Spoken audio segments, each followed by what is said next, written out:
30 నిమిషాలలో నొప్పి లేకుండా వేడికోస్ వెయిన్ చికిత్స.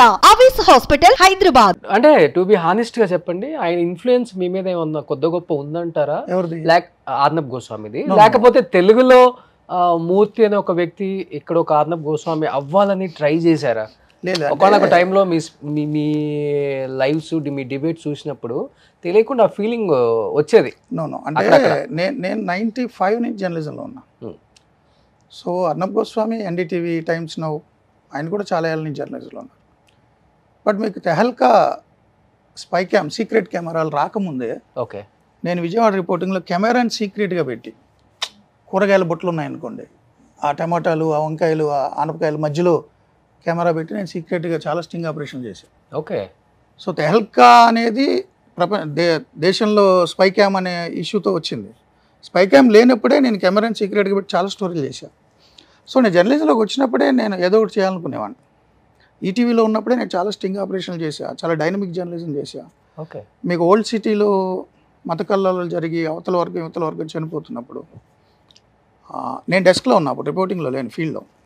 బట్ ఫీల్డ్లో ఉన్న రిపోర్టర్లు కూడా భయపడుతున్నారు, అక్కడికి రావద్దన్నారు. 144 సెక్షను, జస్ట్ ఆ చార్మినార్ ఎదురుగుండా ఉన్న పోలీస్ స్టేషన్ దగ్గర నుంచి రిపోర్ట్ చేయాలి, లోపలికి వెళ్ళాం ఫీల్డ్లోకి, రానివ్వట్లేదు అనే పరిస్థితిలో నన్ను పంపించారు. సో నేను, నా సీనియర్ కెమెరామెన్, అతను కొంచెం దూసుకెళ్ళేలాగా చేసి నాకు నేర్పి ఫీల్డ్కి వెళ్ళి దెబ్బలు తిని బుల్లెట్లు వస్తుంటే 7 ఎంతమంది చనిపోయారు అప్పట్లో. అది మేము కవర్ చేసాం. అంటే నేను ఫీల్డ్లో అగ్రెసివ్గా ఉండేవాడిని, చాలా స్టోరీస్ చేశాను. పెద్ద పెద్ద ఎన్కౌంటర్లు కవరేజ్ చేయాలన్నా కూడా ధైర్యంగా వెళ్ళేవాళ్ళం. సునామీ వచ్చినప్పుడు నేను అండమాన్ నికోబార్ ఐలాండ్స్ వెళ్ళి చేశాను. సునామీ ఈటీవీలో ఉన్నప్పుడు సునామీ వస్తే, సునామీ వచ్చిందని తెలిసి నేను ఫస్ట్ ఫ్లైట్కి వెళ్ళిపోయాను. నేను Andaman Nicobar islands port Blair capital దగ్గర ఇంక మొత్తం అక్కడ ఉన్న దీవులన్నీ క్లోజ్, ఎలాంటి బోట్స్ వెళ్ళవు. ఆ పరిస్థితుల్లో అక్కడికి వెళ్ళి అక్కడి నుంచి టెలిఫోన్ ద్వారా లైవ్ చేసి, డైరెక్ట్ లైవ్ చేసే పరిస్థితి లేకపోతే అక్కడ లెఫ్టినెంట్ గవర్నర్, సెక్రటరీ ఒక తెలుగు ఆయన ఉన్నారు, ఆయన్ని పట్టుకొని ఒక 3 సీటర్ హెలికాప్టర్ అడిగి నేను, NDTV Vishnu Som, international channel BBC నుంచి ఒకరు, ముగ్గురికి ఇస్తే ఆయన రిపోర్ట్ చేస్తే నేను కెమెరా ఆపరేట్ చేయడం, నేను రిపోర్ట్ చేస్తే ఆమె కెమెరా ఆపరేట్ చేయడం. సో ఇతర దీవుల్లోకి వెళ్ళి మొత్తం ఆదిమ జాతి గిరిజనులు అందరూ కొట్టుకెళ్ళిపోయారు అనే పరిస్థితుల్లో అక్కడికి వెళ్ళి రిపోర్టింగ్ చేశాం. So Bombay terror attacks, Taj, Kasab, Bombay terror attack జరిగింది, నేను ఇమీడియట్గా వెళ్ళిపోయాను ఫ్లైట్కి. అప్పుడు ఎన్టీవీలో ఉన్నా. సో సౌత్ ఇండియా నుంచి వెళ్ళి ఫస్ట్ రిపోర్టింగ్ చేసింది నేనే. అక్కడ ఒక బిల్డింగ్ మీద ఇజ్రాయిలీ నానీని కిడ్నాప్ చేశారు, బంధించేశారు.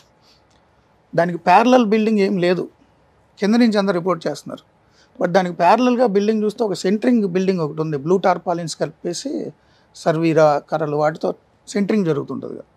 నేను కెమెరా నడుము కట్టుకొని ఆ సెంటరింగ్ బిల్డింగ్ అన్నీ ఎక్కి ప్యారలల్గా అక్కడి నుంచి రిపోర్ట్ చేశాను. నేషనల్ ఛాన్స్ వాళ్ళంతా ఇక్కడ పీసీఆర్కి ఫోన్ చేసి నా నెంబర్ అడిగి నన్ను కాంటాక్ట్ చేశారు, అసలు ఎక్కడి నుంచి చేస్తున్నాడు రిపోర్టింగ్ అతను.